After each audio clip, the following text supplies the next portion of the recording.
everyone. This is Tricia Taitt. I'm treasurer of National Association of Women Business Owners, New York City. We are having weekly conversations around different aspects of your business just to help out and to provide some sort of guidance and advice on different subject areas. Today is Money Mondays. I am an outsourced CFO. My company is The Art of Money Matters. So I love all things numbers. I want to talk a little briefly about the things that I talked about last week.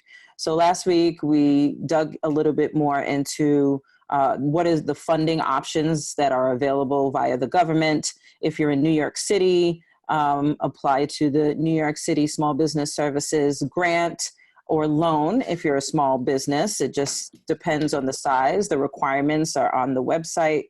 We will share a link with all of that information for all of the attendees on this call after the call. But there was also a clamor for what's available for freelancers and independent contractors. I want to take 2 seconds before I turn it over to Colleen, who's on this call, and she's going to talk to you about all things insurance in the era of coronavirus. But I just wanted to take this moment to just highlight what's going on for freelancers and independent contractors. So first thing, Freelancers Union is advocating for government support on your behalf. And in the meantime, they just started something called the Freelancers Relief Fund. So if you go to the freelancerunion.org, they're offering up $1,000 sort of grants or monies per household. Applications for funding are available this week, April 2nd, 2020. The second thing is the SBA disaster loan assistance related to COVID-19 is applicable to sole proprietors and independent contractors. In fact, this weekend, I submitted my application. You just have to make sure out of all of the forms that you fill out Form 5C. That is the application for sole proprietors instead of Form 5. Third thing I wanted to mention in support of sole proprietors and independent contractors is that the CARES Act that was passed by the Senate and the House last week expands unemployment benefits to the self-employed. Normally, we're not eligible for benefits, but now they will do so. Of course, it's relevant to each state. So I went back into my New York State Department of Labor, signed up for unemployment, started the process again for signing up for unemployment insurance. So you can do so as well. The CARES Act is also going to add another $600 to the benefits as determined by the state that you're in. So those are just 3 things that I wanted to bring to those of us who are on the call who are solopreneurs, freelancers, independent contractors. All of this information will be made available after the call for all of you who are on the call or who connect with us who see a replay to this call. Now, in the interest of time, I want to kick it over to Colleen Blum. She's second in command at Combs and Company. It's an insurance company.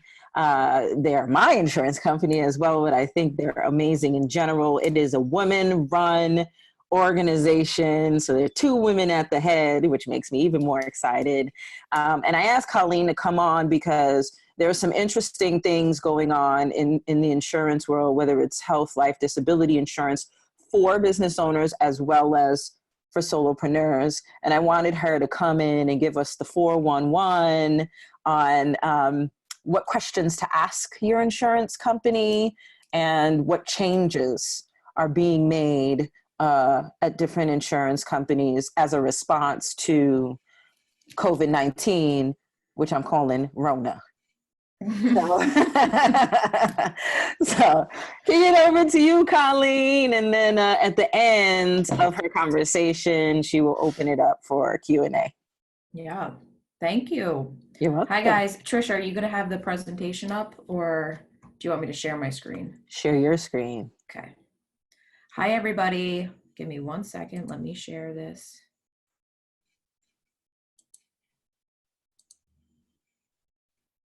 Okay. Here we go. So, let's go back. As Tricia said, my name is Colleen Blum. I am the vice president over at Combs and Company. We are a full service brokerage. We wanted to take this time to really talk to you guys a little bit about the lovely world of insurance. And I know that's exactly what everybody definitely wants to be thinking about right now because it's so exciting and it's the first and foremost on the top of our minds. We'll try to make this a little bit fun. I know it's not going to be, but we could do the best we can. There's going to be a lot of information here. Take this as a grain of salt, though. This is just what is coming down the pipeline right now. Things are changing quickly, though, every single day. So you definitely want to have a relationship with your advisors, your insurance carriers, your agents, your brokers, whoever is set up with your insurance. Make sure you're jumping on calls with them weekly or every other week to see if any changes have happened with your policies to be able to file claims appropriately during this time. Anything that I say right now is subject to change, unfortunately, because that's just the world that we live in at this day and age. So we're going to go with the information that has been released within the last few weeks. If anything pertinent changes, I'll let Tricia know, and maybe she can send out some information for everybody just so you can know changes that are coming down. But this is where we stand right now. So hopefully there's some practical information for you and your business during this pandemic. So the biggest thing that we're starting to get questions on is because our firm handles the property and casualty side of the business as well as more of the personal lines, meaning the health, the life, the disability. These are the questions that we're getting on all aspects, whether you're a business owner or you're an individual. Hopefully there's some information here that will cover some questions that you might have. So the biggest thing that we're getting on the property and casualty side is damaging to the business. What's going to happen with there's lost revenue associated with the virus. Now, the biggest thing that we're hearing is that the carriers, there's just nothing in writing right now. So what we're being told is to keep track and detail all of your damages that are associated with your costs that you're losing. So here I have some examples of if you have physical damage, let's say to your office, maybe somebody came into the office and they were sick, and then you need a cleaning crew to come up behind them to make sure everything is clean before everybody goes back to work. This is a big thing that's happening right now, is the cost to clean up the contaminated area. The carriers are saying there's no guarantee that they're going to be reimbursing or these type of claims would be covered, but it's good to be prepared in the case that you could get some costs back. So keeping track of everything that is going on, the time element, like it says, date of exposure, the date of the shutdown by civil authority, the number of days that you've been shut down to clean up the area that you have, track all services that are canceled that have been shut down, record, that's the biggest thing, record the lost revenue associated with each event. So if you had an event that, let's say, it was supposed to take 2 weeks from now, everything that you put into that, just take a recording of all the lost revenue that you are seeing. Track payroll, track additional expenses to continue operations, track any additional revenues from lost, whether it's you sell tchotchkes on the side, if you offer classes that are in person that you now can't do online. Keep track of everything that's going on. Again, this will fall into business interruption, but like I said in the beginning, unfortunately, the carriers are being super tight-lipped on what they're going to be covered with the COVID-19. There's no word yet if business interruption claim will be paid until they review the policy and the claim. A lot of the times there's exclusions for epidemics and pandemics, and that's unfortunately what we're probably going to see, but we can just, if we stay on top of it, and if you create, let's say, an Excel spreadsheet, make sure you're tracking everything.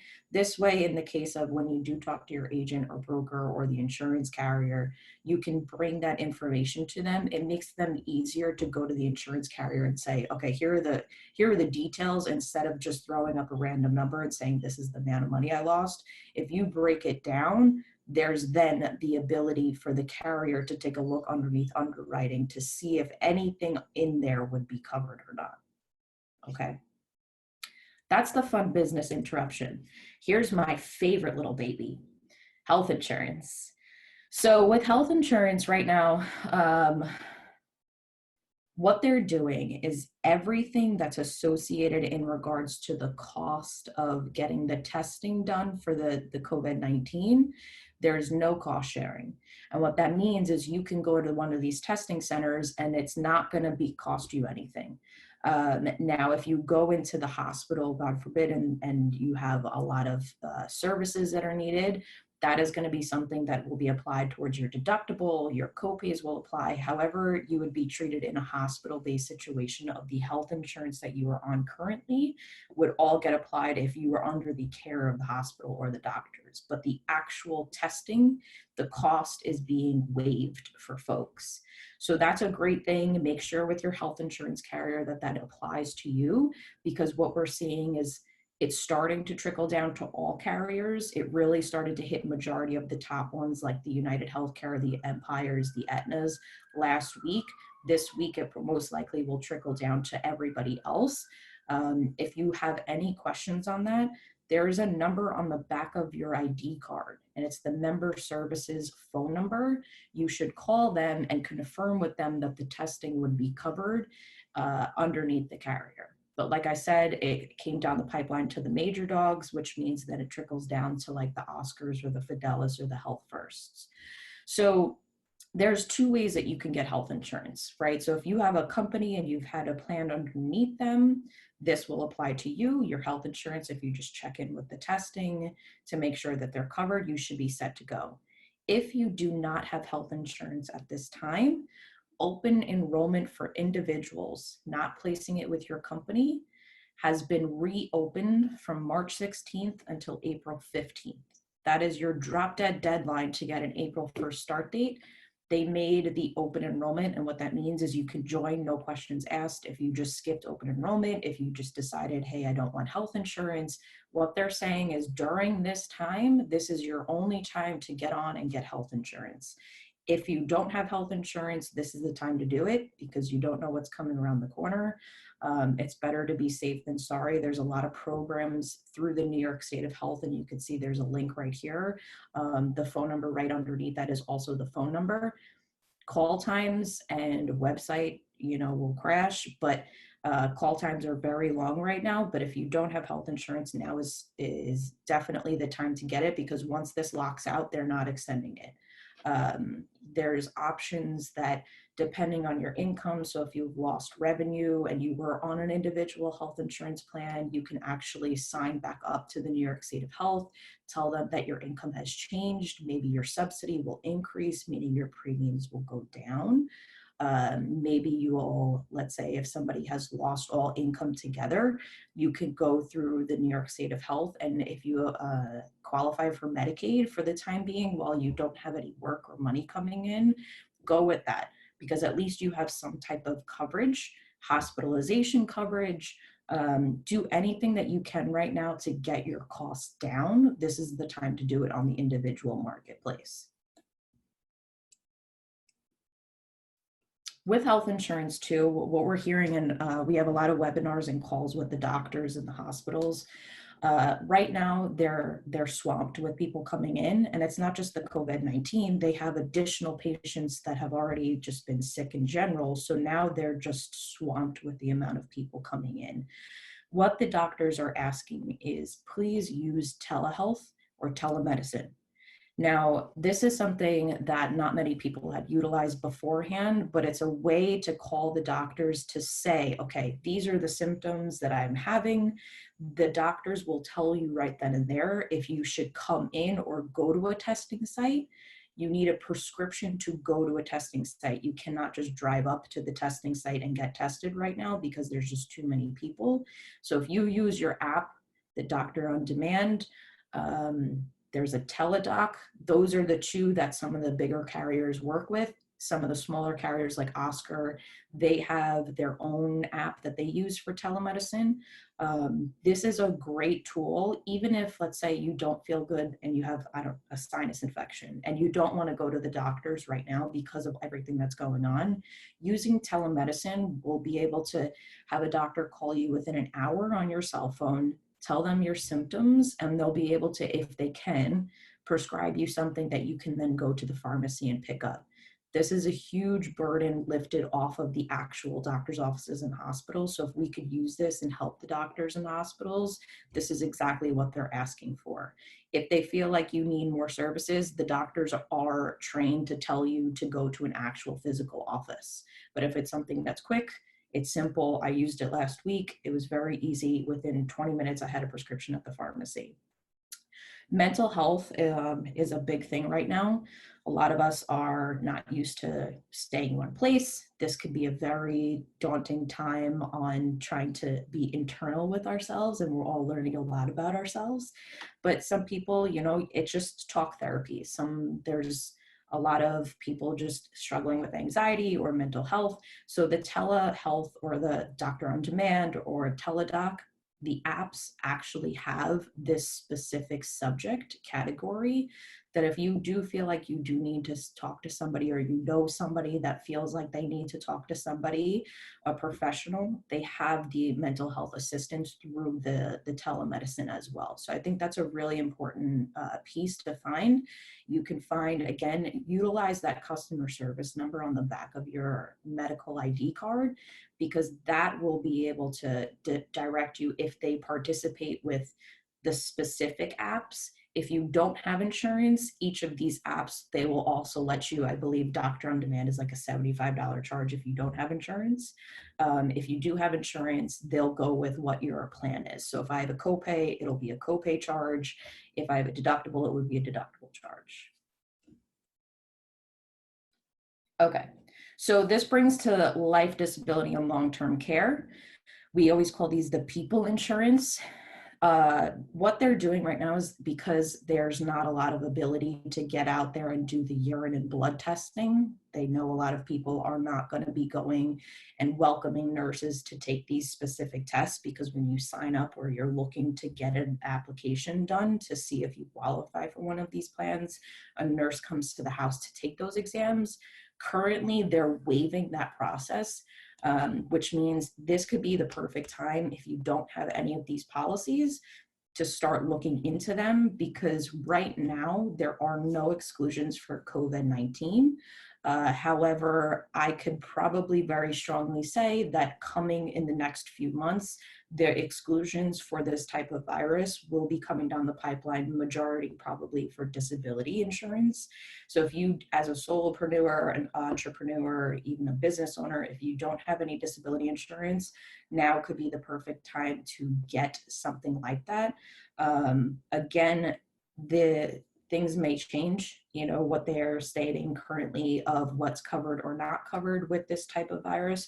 As of right now, death benefits are still being paid out, disability claims are still being paid out, and long-term care benefits are being paid out. If any new information regarding this virus comes down the pipeline of not being paid out, which could very well be, we will definitely keep you updated. So top tips for business owners and also entrepreneurs or individuals. The biggest thing right now is don't lapse your payments. If you are struggling with paying the premiums, the carriers and everybody is right now willing to rally and help. So if there's a health insurance premium, or you have some property and casualty insurance that you're having difficulties paying, the biggest thing you could do right now is don't ignore it. Pick up the phone and call the carriers and let them know. They're all understanding at this current time, which insurance carriers never are. So now is the time to definitely have that conversation to see what they can do for you. So this way you don't lose those insurance plans, because now is not the time to cancel them. Right now is the time to hold on to them as long as you can. Again, if you have that individual plan design and you're struggling to make the payments, call them. Maybe they can reduce down the premiums with the subsidies. Maybe you qualify for Medicaid. Review your policies, deductibles, and coverage with whoever you have. Your insurance carriers can help you out, or whoever you purchased it from can help you out. It's super important right now to understand where you can utilize your policy, health insurance being one of them. Some of the individual policies, they have specific hospitals that you should be going to in the case of emergencies versus other hospitals. So you want to know where you can go and when you could utilize them. And the best way to do that is to, I know insurance is boring, but it's better to know prior hand of understanding, do you need prior approvals for certain things? So check in with your carriers, easy customer service number on the back of your phone number, or whoever helped you set up the policy. Know where your document policy is and have it handy, because that's the next thing. If maybe you can ask the carrier if you don't have the most up-to-date 2020 version, maybe 2019 is the most recent version, make sure you get those policy copies. This way you can take a look at them and you can read them, just to be educated and proactive and knowing what you're covered with and where there might be loopholes that maybe you can speak to somebody to be able to help you out to fill those gaps. Don't wait for this to be over to get the important coverage. I mean, the biggest thing right now is I'm hearing a lot of people saying they don't have health insurance. Don't wait to get the health insurance until you feel like you need it, because if you don't have it and they're talking about this being $75,000 in the hospital, it's only going to start increasing. This is the time the insurance carriers, everybody is being very flexible on what we could do for the US on how we can assist. Don't feel like the money is the problem. Call the carriers, ask them, see how you can finagle certain costs down. But definitely don't wait until this is over to get the important coverages, because there could be exclusions, like I said, down the pipeline eventually. Make sure your customer service department is open for your insurance carrier. They should all be opened and staffed. We're hearing a lot of them are turning into 24-hour services. Some of them are still sticking to the 9 to 5 because they're extending their hours till 8 p.m. Whatever the case is, make sure you understand that when you're calling these carriers, they're super inundated with a lot of phone calls. So the call times are going to be long on no matter who you're calling. Just breathe, get a cup of coffee or tea or wine, whatever you need, and just let the hold music go on in the background. Don't get frustrated and hang up, because the next day the call lines might be longer. Of course, probably Tricia will say to this, when you bounce back, make sure everybody has an emergency savings. We can't say that enough now. More than ever, we're starting to realize what's more important, those shoes that I wanted or money in the bank. Utilize, like I said, I can't repeat it enough, utilize your broker or agent. There's news being released every single day. There's things that you should be on top of. There's things that are changing with the laws of what they're allowing. So reach out to your brokers, your agents, your insurance carriers, like I said, weekly or maybe every other week to see, just say, hey, has anything changed that might affect me? And they should be able to let you know. Hardship withdrawals on qualified plans. For example, if there's a whole life insurance plan that you might have some cash value inside, you may be able to pull some of that money out, which could be a great thing right now if you are struggling to pay bills or food or whatnot. Think about the certain qualified policies that you could be able to pull cash out right now, but talk to your advisors before you actually pull that money out to make sure taxes and whatnot of what you would have to pay out on the back end of things. That's really all I have for right now. Like I said, insurance is something that we all love and it's so fun to talk about, but it really is something that could truly help us during these times. If anybody has any questions. Actually, Colleen, before you go, I just, well, not even go, but before we do Q&A, first of all, thank you for sharing all of this wonderful chock full of information. I want to make sure people are able to contact you if necessary after this. Mm-hmm. Can you just quickly share how they can contact you? Yes, they can contact me. My phone number is 646-736-3739. And you can reach us at support@combsandco.com. So just shoot us an email or give us a call and we'll be able to definitely answer any questions that you guys may have. So it's support@combs, COMBS. Yep, ANDCO.com. Gotcha. So combs like the hair comb. Like the hair comb. All right, thank you again. Just before we open it up for questions, I just want to reiterate the importance after we're dig ourselves out of all of this of building a savings or emergency fund. I think people always ask me, how many months should I save? And I think now after this, I'm going to say minimum 6 months, right? Yeah. 6 to 9 months. And the reason why I wanted, Colleen on and us to talk about insurance on Money Mondays is because it usually is one of the biggest expenses that we have as business owners, as solopreneurs, as independent contractors. So it really affects your cash flow. That's why I wanted to have her on. And we will continue to bring up subject matters that are relevant to the community and that we're dealing with during COVID-19.